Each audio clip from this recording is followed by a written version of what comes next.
Hello, welcome to this presentation. This is actually a keynote lecture that I gave on the 16th of February 2018 at the National Hearing Conservation Association Annual Congress in Orlando. And it details a little bit of the work that is being conducted here at the NSERC EARS Industrial Research Chair in Inear Technologies. So the National Science and Engineering Research Council of Canada, together with the EARS company, a private company out of Montreal, are basically funding our research to develop new technologies that go beyond hearing. Before going beyond hearing, I'd like actually to take a couple of minutes to review and make sure that we are all in agreement of what the hearing system is and how it works. And for that, there is no better training in video than the one from Brendan Pledge that I'm starting right now.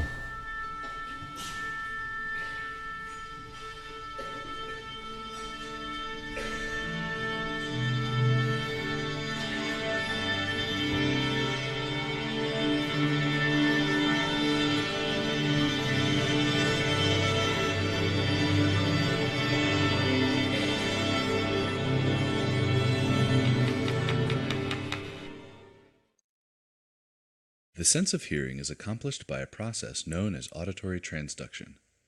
The ear converts sound waves in the air into electrical impulses, which can be interpreted by the brain.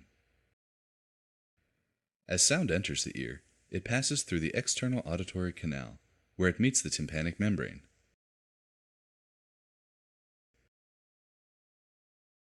I'm afraid that's all I can show you. For the sake of time, I don't have the 6 minutes and 40 seconds that it needs to play. But what I can tell you and assure you is that once this video has been played back to undergrad students and engineers, they are all ears. Suddenly they realize how amazing that sense of hearing is and how precious it is too. And hence the first topic of this presentation today will be really, how can we protect that treasure? My second point will be that to realize that this ear canal that you've just been through with that camera movement is actually a very sweet spot for wearables. My third point will be that the ear canal is actually a very dynamic place, and you see that we can actually use that on our benefit to harvest some energy. And finally, I'll touch upon neuroscience and how ears and the auditory system gives us an access to the brain. So I don't need to elaborate a lot here with regard to hearing protection. I know that we have experts in the room. But if I had to, in a nutshell, summarize what the issues are with hearing protection, I would really say that the fact that workers do not necessarily wear them as continuously and as well as needed is the first issue. And that obviously the fact that we don't know exactly what the effective attenuation of those devices are is the second most important issue. So technically that would be three things that we need to address. That would be the physical comfort of the hearing protection device, which is something that people keep in their ear and enjoy wearing. We will need to provide some acoustical comfort, the ability to hear their co-workers, hear the machinery and the like, and have a way to effectively assess the attenuation of their devices. So those three technical issues led actually to a little bit of the research program that we had back in the years. And you'll recognize this blue cycle, which is about the hearing protection device. How do we make it comfortable and fit? The second red cycle is about the monitoring. How do we ensure that the attenuation is effectively what we need? And third, how do we communicate in noise with this green cycle at the bottom? So now, if we merge all three requirements into a one device, that would be the prototype that we developed over the years. And we call that a hearable. It's a wearable that you can hear through. And just to really give you a peek of how that works, basically this is where it features inside the earpiece. You would have this dual element speaker, a miniature microphone that would be tubed, that would be isolated in some compound material, so this is really a solid part. And you would have an outside piece where you would have an outside microphone able to pick up all the ambient noise and sounds, and some electronic in between those two parts. And those two become really the earpiece that will be fitted inside the ear. And you can have behind the ear part, so really in which you can put some DSP, signal processing You can put some battery, some electronic, and some connectivity that could be wireless, that could be wired, various options here.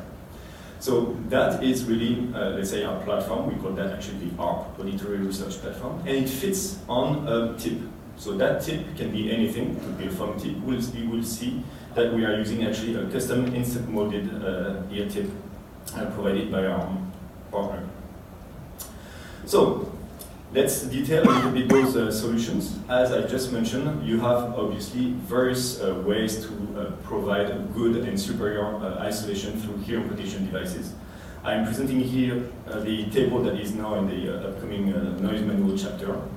And you obviously are familiar with roll-on foams or pre-molded earplugs or push-to-fit foams. You know that we can fit in the ear some semi-inserts too, and some custom molded plugs. And the one device that we use is the one provided by Ears, which is that very unique instant fitting technology, where you have that applicator that will inject some liquid silicone rubber. So once the applicator is activated, you can see the silicone flowing, the black silicone flowing inside that membrane, inflating that bladder inside the ear canal, getting a custom shape, curing, and then once it's cured, you can remove the applicator and have a solid ear impression in 3 minutes. So this is really the base of our platform. And the outcome of this is really what you see on the right. So it's a custom earpiece that looks a little bit like a regular custom ear. Is, as you see in the center, or from the ear impression, you can see that we are really close to products you are familiar with.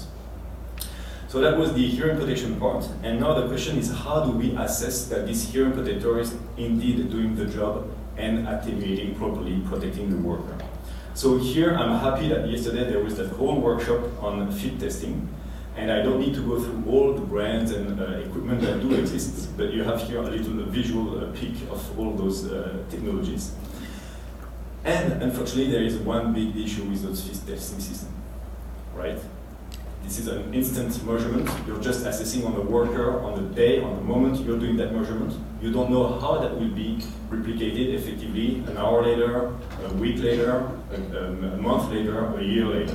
So you would need to test very often or periodically, or unless you have some uncertainty that is built inside that measurement.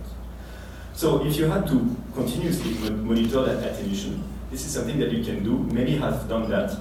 The one study we did with the Quebec Health and Safety Research Institute back in 2009 was actually equipping for several weeks workers in the field with ear cups and custom molded earplugs. So the way the earplugs were instrumented, you can see that on the top line, where we're using dual element microphones, one inside, one outside, so through the earplug making that measurement. And this is what we call the field microphone in real ear. And you can see the same thing being used for ear cups on the bottom images. So the results you get from that are really interesting because hence you have the full view. So this is a pretty loaded slide, I agree a lot.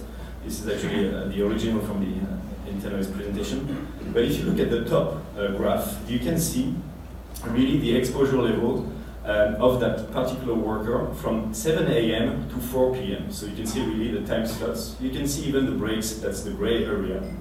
What you can see right below is what we call the spectrum balance. So typically this tells you how much low frequency were present, and here the highest the value, the worse the spectrum.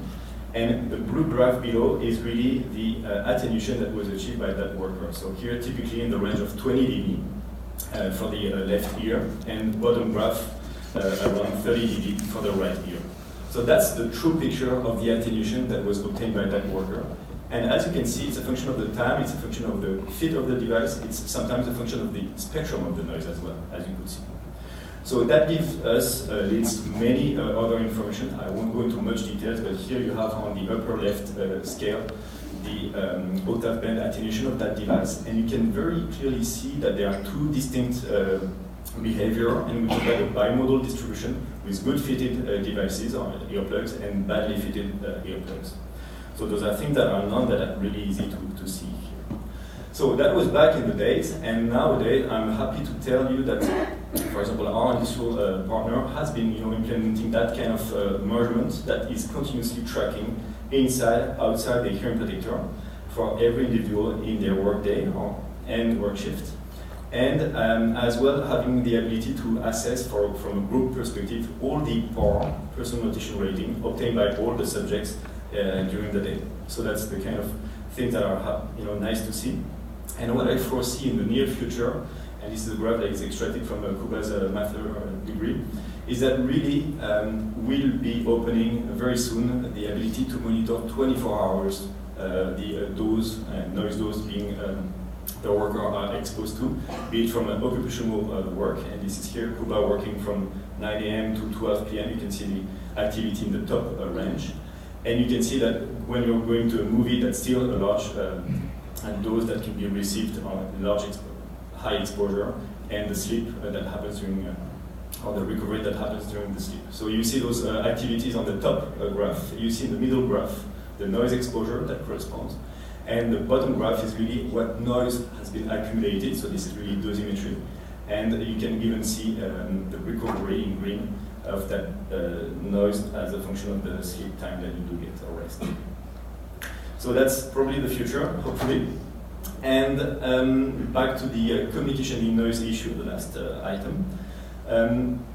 I'll be using for the purpose with the in-ear microphone. So you remember that we have that microphone inside the ear canal, and we'll be using it to actually have people and workers be able to communicate in the field through FM radios. So here you see two workers, so one Adam on the left, it will be listening, and Rachel on the right, that's a little bit odd, I agree, will be speaking. So what you can see is Rachel will be actually pushing on her device the push to talk button.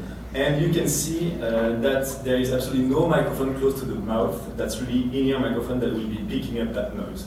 What I'd like you to listen to now is how that noise is being transformed through the various stages of signal processing that we have in the earpiece. So again, the earpiece is exactly the one I've shown you before. You have this in red microphone and speaker inside the ear. They will be picking up Rachel's voice. And you have that green microphone outside that will be picking up the ambient noise. What you will be hearing is Rachel speaking to Adam at the same level of the noise. So this is what we call a 0 dB signal-to-noise ratio. So you cannot pick up the speech. So I'll give you the demonstration by first playing Rachel's clean speech signal as if there was no noise. So that's obviously a simulation that we're done in lab, but you have the same results with the device in the field. So Rachel, clean speech. The birch canoe slid on a smooth plank. Now let's listen to the in-ear microphone. Sorry, to the ambient noise. 0 dB, you don't understand anything. In the ear canal. The birch canoe slid on a smooth plank. So this is really boomy and noisy. Let's remove the noise. The birch canoe slid on a smooth plank. This is still really boomy. And let's extend the frequency bandwidth. The birch canoe slid on a smooth plank. So it's hard to judge, but let's listen back to the original signal. The birch canoe slid on a smooth plank. So we can still hear a difference, but I can tell you that this process signal The birch canoe slid on a smooth plank. is very similar in terms of intelligibility and understandability. So this is something that can be really useful for workers in the field. They can communicate in very extreme noise, I think up to 105 dB in our latest test, without any effort and vocal effort. So that's not only prototypes that we've been developing in the field, but I'm happy to report that our industrial partner has been actually putting this on the market, and that's actually a product that has been winning the last year's Here and Now government initiative from OSHA and NIOSH, and so this is something that is getting more and more traction as we speak. So wearables. Wearables, you probably all are familiar with some wearables, maybe on your wrist, maybe on your glasses, maybe elsewhere. And what I can assure you is that there will be more and more wearables that will be actually getting inside your ears. The reason for that is that there has been a law passed over the last summer, which is called the Over-the-Counter Hearing Aid Act. And that tells you that the hearing aid that you see on the right-hand side of my slides maybe a little bit of the old style, and that new devices that you see on the left in that jogger's ear may be coming up. So it means that any consumer product will be more or less, we shall see how it folds out, unfold, will be able to provide some kind of hearing amplification, hearing aid, and that would, I think, dramatically change the way we deal with hearing aids. So I don't know if the product that you see on the right-hand side will be one day a hearing aid or not, but what I can tell you is that this kind of product really created a precedent, which is really interesting. You can nowadays wear something in the ear without any wire, and that looks just trendy. And you can wear almost anything, and I tried that. And even a toothbrush, works. You don't look that stupid. Nevertheless, there has been a lot of, I would say, funny experiments and funny wearables that were found in the field. And I just picked two of them. And one would be, for example, that you could actually have a fertility monitor that would be inside your ear canal, monitoring your, as for a female, monitoring your temperature and telling you what your fertility cycles are. A second one that I find really intriguing, and the literature supports that they have actually some results, but you could have those light therapy, the ones for seasonal mood disorders, the jet lags and so on, by flashing some lights inside your ear canal. So don't try that with your flashlights tonight. That's really using very specific spectrum. Nevertheless, the effects are the same, and the melatonin secretion is there, and so on. So those are really, I think, odd, and surprisingly, nobody knew there were actually photoreceptors inside the ear canal that was not meant for that, so it's interesting. What I can relate to is really the research that we are conducting within the research group, and this is, for example, monitoring your biosignals from inside the ear canal. So you remember that Inear Microphone? And let me show you that spectrogram, and tell me what this is.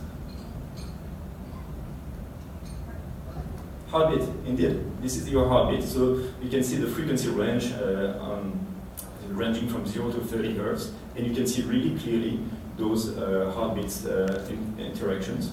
And that's something that you can measure for free. It's available just with microphone. You don't need any sensor or any fancy near-red infrared sensor and so on. You have that for free, given that you denoise properly. Even better, if you're looking at the bottom chart, this is what we call the spectrogram. So on the x-axis, this is the time, and this is a wire, and the y-axis, you have the frequency.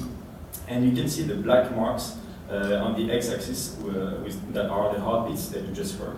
But what you can see now is really the worker that has been inhaling and exhaling, and you can see that with the very clear white lines.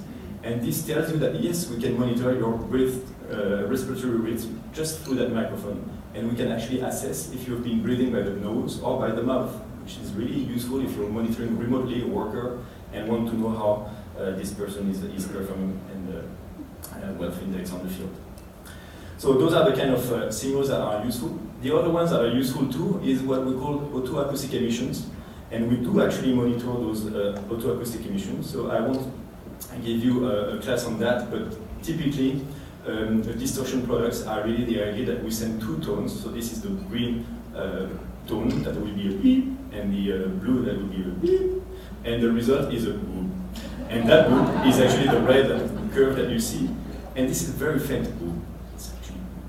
So you don't almost pick that up. You need really to denoise and amplify that a lot to get that distortion product and assess the autoacoustic emission of the ear.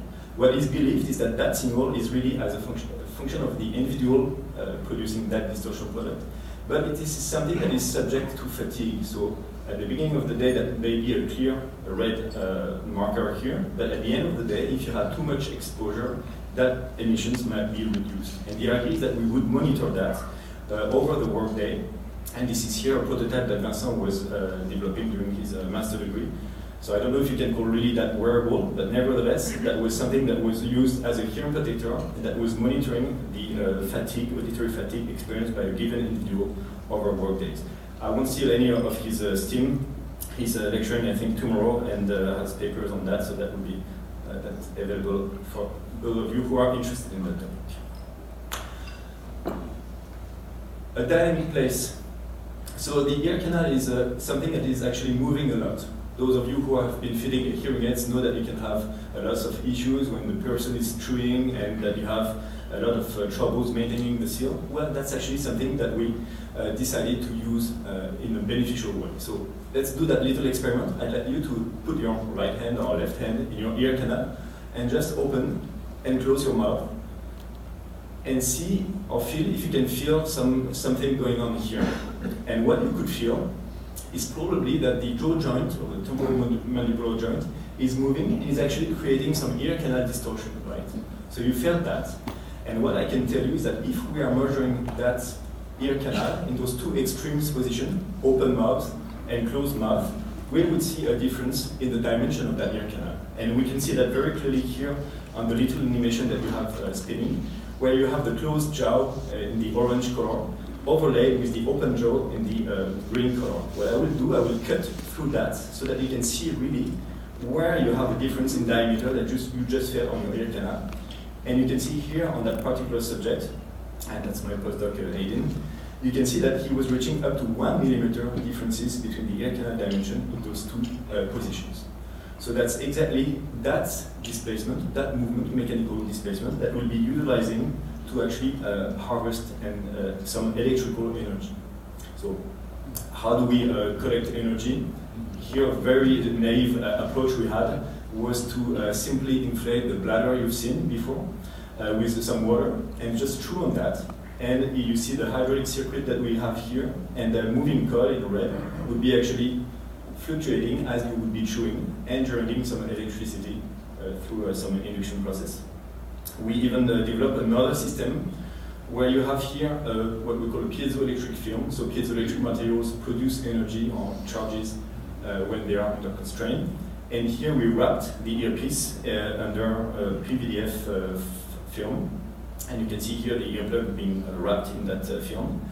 And the beauty is that when you are chewing, and here we've been chewing a gum for 16 seconds, this is the top graph, you can see indeed the voltage fluctuation reaching up to 5 volts, down to 5 volts, just because of that movement of the jaw joint movement.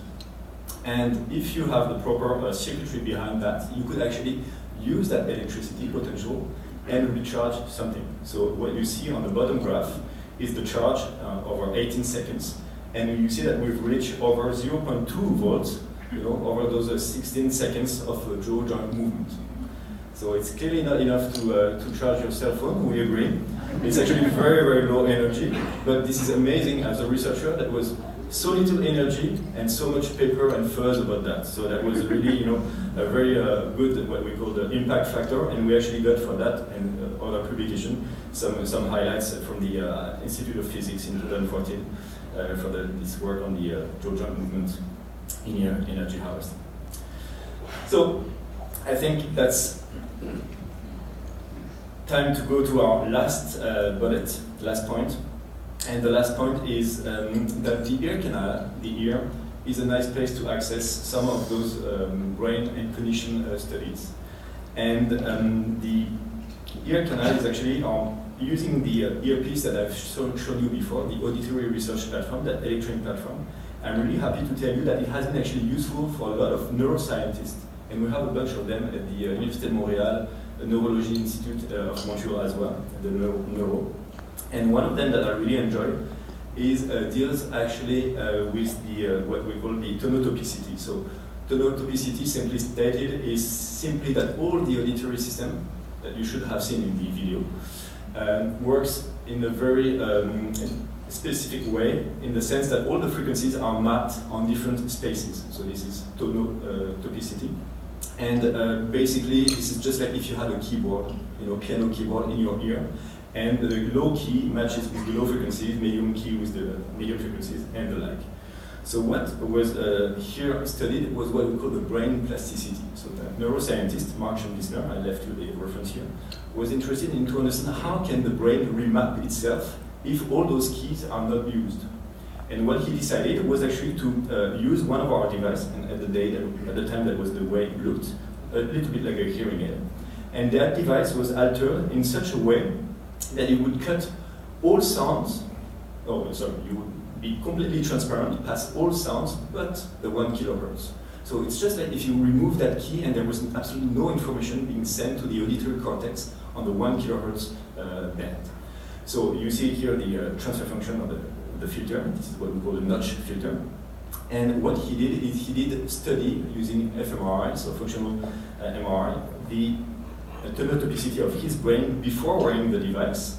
And that's actually the figure you see in the middle, so that's the C view.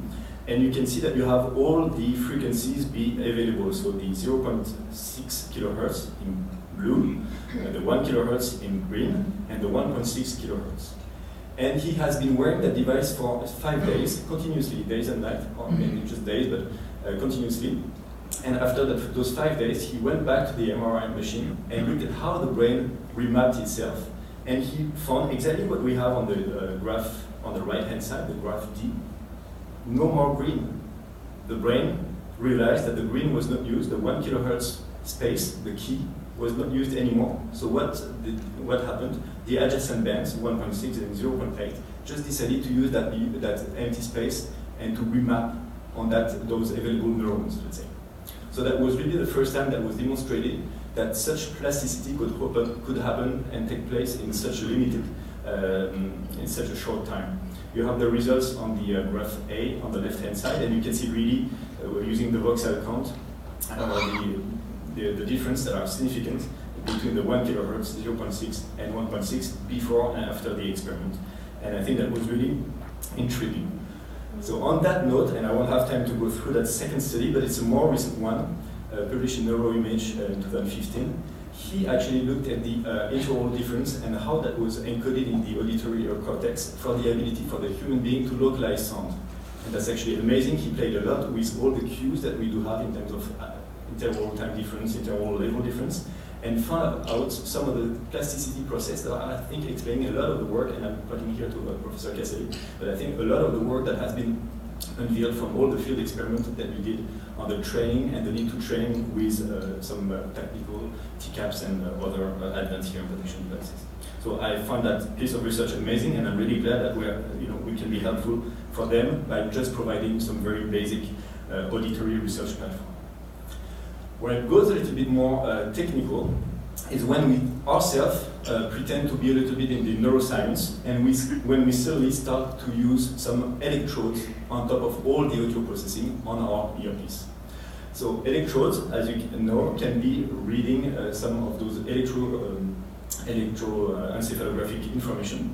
And what we've been trying recently is to do actually in-ear EEG, and to record those brain waves out of that earpiece. So EEG, I was just so thrilled that the founder and inventor of the EEG first discoverer was a fellow named Hans Berger. So I could not miss that part. And that's the very first time an EEG was recorded on a human being. And you can see that it was quite a large equipment setup recorded at the end of the last century. And nowadays, those EEG systems are much more portable. You see them upper left in clinical setups. And what you can see lower right is really that they are more and more portable and used for even consumer applications. You have a lot of things that are coming up. Oldenburg on the upper right was really happy with their portable full scalp EEG system. You can see you just need the backpack, so it's very portable. And it's coming more and more as commodities and really consumer products. And a fellow named Looney out of Imperial Royal College in London did have the idea first in 2011 to actually put those electrodes inside the earpiece. So it means I still have 15 minutes. 5. And from those electrodes, he was able to record some auditory evoked potentials. So we thought that was kind of a clever and interesting idea. And what we did was actually looked a little bit deeper, how much electrodes can we fit into the ear canal. You remember that we have an expertise, in ear canal dynamics, so we knew where to place the electrodes in order to get good impedance and good continuity. And we put them inside the ear canal, inside the concha in the middle, and even behind the ear pinna on the right-hand side. So with that in mind, that was the very first prototype we tried a couple of years back. We called that eartrodes. So the eartrode earpiece is that custom earpiece you've seen with some electrodes, so 2 electrodes inside the earpiece, and the behind the ear that has 3 other electrodes. And we did benchmark this device against a full scalp EEG, and that was actually a collaboration led by the Oldenburg University, and with here a colleague from Oxford, now at Oxford. And the type of benchmarking that we got was really on what we call auditory evoked potentials. And so I'll just play for a second the auditory oddball that we tried at that time. So basically, I'll hear you listen to some tones, and I'll ask you to pay attention to when is this tone actually changing pitch or frequency.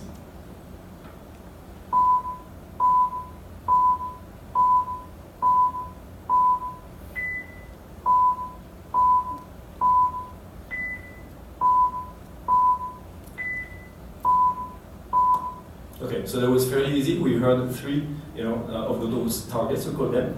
And what happened, and you probably don't know that, but this is, or you didn't record that, I mean, is that if I overlay those responses that I could be recording on the, let's say, on your scalp, I would have those curves. So if I have the target, which is that high-pitched noise, that would be the green curve. And if I have the standard pulse, that would be the blue curve. And what you can see is that right here, around 300 milliseconds, you would have a large difference between that peak that you were waiting for and the ones that you were used to. And that's really the effect simplified of this auditory output. And on the left chart, that is electrodes placed in the concha. And on the right chart, this is the same recording, but with the scalp electrode, the CZ electrode. And what you can see is that the difference around those 300, the P3, is actually of the same magnitude with the concha electrode or with the CZ. So that tells us that yes, there are some potential to record those auditory potentials directly from around the ear, and there are good reasons for that, but that was obviously an interesting surprise. And we have the similar results if you're using the mismatch negativity paradigm, but I won't have time to go through that. So now what I'm telling you is that audio and EEG are actually a very nice mix. And here in that earpiece, one by my colleague, we have been playing a lot with measuring those EEG signals as a function of the audio that was sent. And you may know that there is actually a huge effort, and specifically in Europe, in the Hearing for All Foundation, and the kind of groundbreaking work that they are doing over there, to have cognitive control of a hearing aid. It means that really the hearing aid would be able to tap into what we call the efferent system and have an idea, or the cochlear implant, would have an idea of what stream of voice are you interested in. And we could do some source separation using that technique. The other application that I can see is that you could actually monitor the, for a worker, its attention and his, what we call cognitive workload. And it's more and more connecting actually the brain to the machine, and this is really, I think, the beginning of what we call the brain-computer interfaces. It's not the beginning, but it's a nice implementation of the brain-computer interfaces. So if you look now at the movie Her, which is a great movie, I think that you will see in a couple of years that Her looks really much like it's so 2013. That was my last point. I guess you understood that our plan within our research group is really to connect those dots, right? So connecting those dots requires a lot of efforts, dedication. We are open for business, open for partnership, open for collaboration. And I'd like to conclude by thanking as well and acknowledging the financial support from our research partners, the NCERC, the EARS, and Nicolas Pearl, the president and founder, is here, and the Fondation de Gaspé-Bouvier.